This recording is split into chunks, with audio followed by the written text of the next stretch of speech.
पाकिस्तान में इस बात पर बहुत बहस होती है कि कायदे आज़म कैसा पाकिस्तान चाहते थे। क्या वो एक इस्लामिक या सेक्युलर पाकिस्तान चाहते थे? हम इस बहस में नहीं पड़ेंगे। हम सब कम से कम इतना तो मान सकते हैं कि कायदे आज़म थियोक्रेसी नहीं चाहते थे। इस ट्रेन को पटरी से उतार दिया गया है, लेकिन पाकिस्तान ने बनना तो जमहूरियत ही था। पाकिस्तान में हुक्मरानी करने का हक बैलेट बॉक्सेस से आता है, ना कि किसी खुदा के नुमाइंदे के पास पाकिस्तान के ऊपर सुप्रीम अथॉरिटी हो। फिर हम क्यों ज़ियाउल हक की इस्लामाइजेशन, नवाज शरीफ के अमीरुल मोमिनीन बनने की ख्वाहिशात और इमरान खान के रियासत मदीना जैसे एक्सपेरिमेंट्स देखते हैं? जब सियासत में मज़हब के इस्तेमाल की तनकीद की जाती है तो उनका मकसद ये नहीं होता कि पाकिस्तान में लादीनियत फैला दी जाए। सेक्युलरिज्म से लोग ये गलत मुराद लेते हैं कि पाकिस्तान में मज़हब ख़त्म करने की एक तहरीक है। सेक्युलरिज्म सिर्फ स्टेट और चर्च को अलग करने का कहता है। पर हम इस एपिसोड में उतना भी नहीं कह रहे। हम आज की पाकिस्तान लॉस्ट के एपिसोड में सिर्फ ये सवाल पूछना चाहते हैं कि ऐसा कैसे हुआ है कि पाकिस्तान में सियासत सिर्फ इस सवाल पर महदूद हो गई है कि कौन सा लीडर बेहतर मुसलमान है। बयानबाजी और दिखावा करके लीडर्स अपने आप को एक दूसरे से ज़्यादा मुसलमान साबित करने की कोशिश करते रहते हैं। अगर हम कहें कि तीनों बड़ी पार्टीज़ में से सबसे ज़्यादा प्रोग्रेसिव पार्टी PPP है, तो उधर भी साबिक प्राइम मिनिस्टर यूसुफ रज़ा गिलानी के बेटे MNA मूसा गिलानी कैंपेन ट्रेल पर इस बात पर वोट ले रहे थे कि जुल्फ़िकार अली भुट्टो ने अहमदियों को नॉन मुस्लिम डिक्लेयर किया। और ये जुल्फ़िकार अली भुट्टो ने किया। उनके चाहने वाले जितना कह दें कि उन्होंने मिलिट्री या क्लर्जी के प्रेशर में किया। और इसी तरह की बातें PMLN के कैप्टन सफदर और कई PTI के लीडर्स भी करते हैं। PMLQ तो सबसे आगे है इस मामले में सस्ती शोहरत लेने के लिए। सियासतदान जो इकोनॉमिकली डिलीवर नहीं कर सकते, वो मज़हब बेचकर अपनी लेजिटिमेसी बनाते हैं। इस वक्त जब इकॉनमी तबाह है, लोगों को आटे की बोरी के लिए लाइनों में लगना पड़ रहा है, क्या हमें हमारे सियासतदानों से उनकी परफॉर्मेंस का नहीं पूछना चाहिए, या सिर्फ इस बात पे उनको इलेक्ट करने कि उनमें से ज़्यादा अच्छा मुसलमान कौन है? पाकिस्तान में सियासतदान पॉलिसी, तालीम, इकॉनमी की बात नहीं करते और मज़हब का इस्तेमाल करते हैं वोट लेने के लिए। अवाम का जो जज्बात है मज़हब के बारे में, उसको इस्तेमाल करते हैं अपनी सियासी मुखालिफिन के खिलाफ। 2017 में TLP और PTI ने PMLN के खिलाफ एक ब्लास्फेमी कैंपेन चलाई, जिसकी वजह से फेडरल मिनिस्टर्स को माफ़ी मांगनी पड़ी, रिज़ाइन करना पड़ा और हसन इकबाल को गोली भी लगी। इतना आसान कैसे बन गया है पाकिस्तान में हुक्मरान बन जाना, बस अपने सियासी हरीफों को काफिर और ब्लास्फेमर डिक्लेयर करके। हुकूमतों की इकोनॉमिक परफॉर्मेंस या सर्विस डिलीवरी तो डिस्कस ही नहीं होती, क्योंकि ज़्यादा आसान है एक दूसरे को काफिर काफिर कहकर आवाम से वोट लेना। यही हरबा इस्तेमाल हुआ बेनज़ीर भुट्टो के खिलाफ, जुल्फ़िकार अली भुट्टो के खिलाफ, फातिमा जना, मुजीबुर रहमान, बादशाह खान, चौधरी ज़फ़रुल्लाह। लगता है हमारी इस्टेब्लिशमेंट के पास एक ही प्ले बुक है। इस प्ले बुक को तो हमने डिटेल में डिस्कस किया है, जो हमारी वीडियो है हुसैन हक़ानी की किताब between the mosque and military पर। हम आज के एपिसोड के सवाल पर वापस आते हैं। क्यों इलेक्शन सिर्फ इस सवाल पर होने लगे हैं कि कौन ज़्यादा मुसलमान है? हमारी तारीख में क्या हुआ जिसकी वजह से इतना इस्लामिक टच हमें पॉलिटिक्स में नज़र आता है?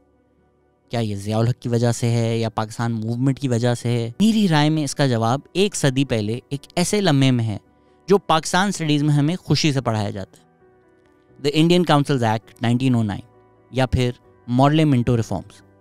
इधर मुस्लिम लीग की सेपरेट इलेक्टोरेट्स की डिमांड कबूल हुई। शशि थरूर तो शायद इसको एक साजिश कहें कि हिंदू मुस्लिम को डिवाइड करने की ब्रिटिश ने साजिश की थी, पर अगर हम उनकी नीयत में नहीं भी जाएं तो फैसले का नतीजा ये है कि अब हिंदू हिंदू को वोट देंगे और मुसलमान मुसलमान को।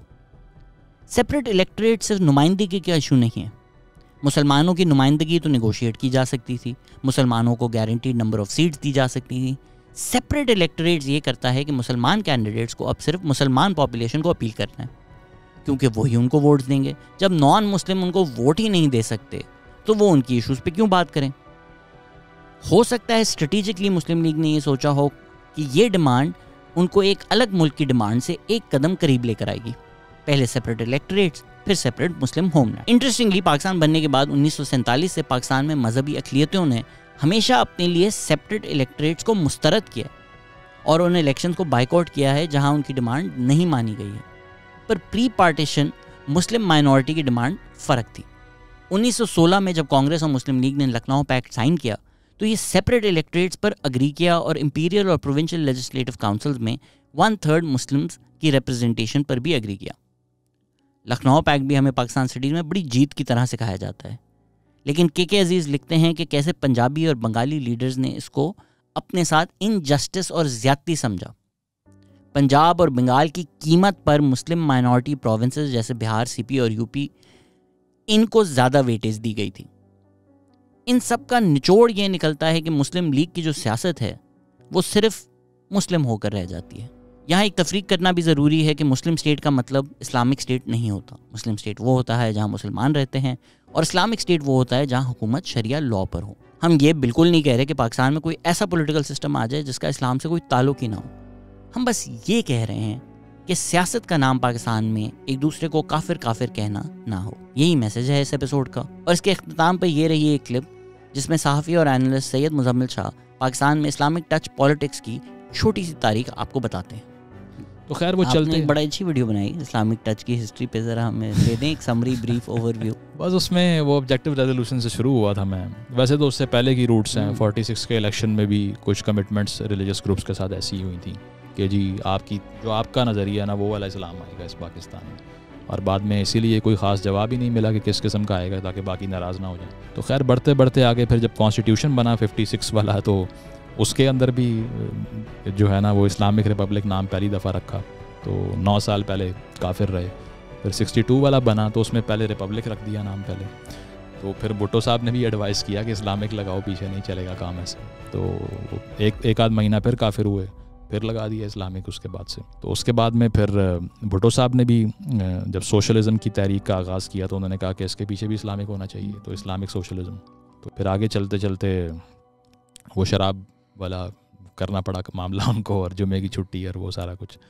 तो मूविंग ऑन तो ज़िया साहब आ गए, तो फिर वो तो हर जगह ही टच शुरू हो गया ना, वो तो फिर क्लियर है सबको। उसके बाद क्या होता रहा, फिर नवाज शरीफ साहब अपने आप को अमीरुल मोमिनीन कहने की कोशिश करते रहे, और अल्लाह ज़िया को करवट जन्नत नसीब करे।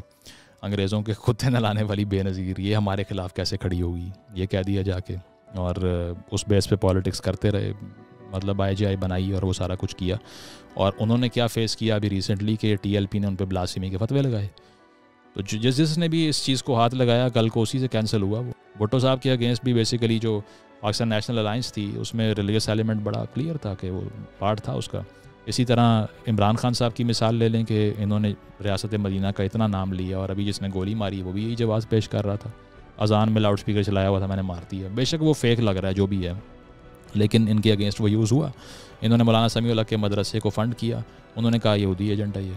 1 साल बाद कोई फ़ायदा नहीं हुआ। तो पाकिस्तान की हिस्ट्री में कभी रिलीजियस ग्रुप्स को इतना वोट नहीं पड़ा जितना मुशर्रफ के टाइम पे मुशर्रफ की बनाई गई मुत्तहिदा मजलिस अमल MMA को मिला, जिसने पाकिस्तान के पूरे नॉर्थ को दोबारा रेडिकलाइज़ करने में बड़ा तगड़ा किरदार अदा किया। तो ये मुशर्रफ साहब की कारस्तानी थी, जिसको लोग कहते हैं कि बड़ा सेकुलर आदमी था, और क्या कहना चाहिए कि ambitious irrational dogmatic decision makers थे। पॉइंट ये था कि अब भी अगर आपको लगता है कि ये इस्लामिक टच पे पॉलिटिक्स करनी है तो आपका नंबर भी आएगा, यूर इन द लाइन।